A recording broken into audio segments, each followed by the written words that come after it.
for joining us today to make this luxurious looking necklace.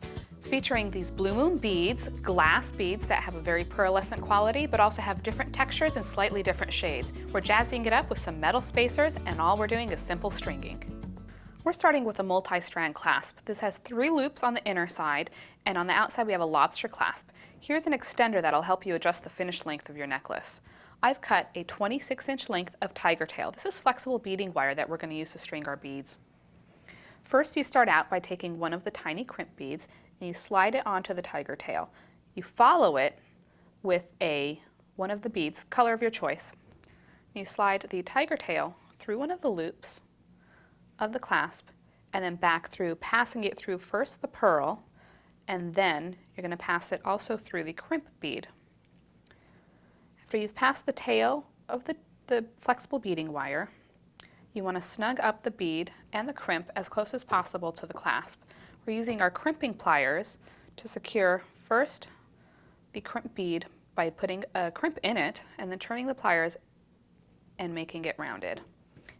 Now we're going to string our beads on in the pattern we've chosen. For this necklace, I start by stringing 3 of the pearl beads onto the flexible beading wire.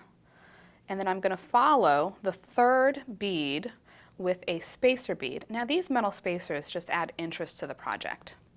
So once we've completed stringing this first strand, we're going to repeat this process for these 2 strands and then adding a 4th and a 5th to make this 5 complete strands.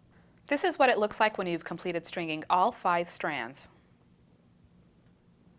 I've taped off the end of each strand here just to keep my beads in place. To complete the necklace, I'm simply going to pull off the tape, the little tug, and then I'm going to attach the necklace to the clasp the same way as I started by sliding a crimp bead on, followed by another pearl,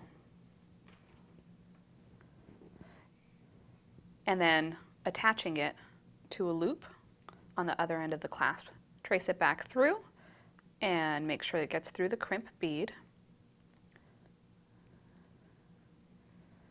Give it a nice tug, pull it secure, and then I'm going to go ahead and crimp, turn the pliers, and finish the crimp.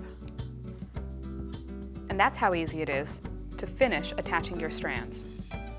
And that's how easy it is to make a luxurious looking multi-strand necklace using an assortment of glass beads from Blue Moon Beads.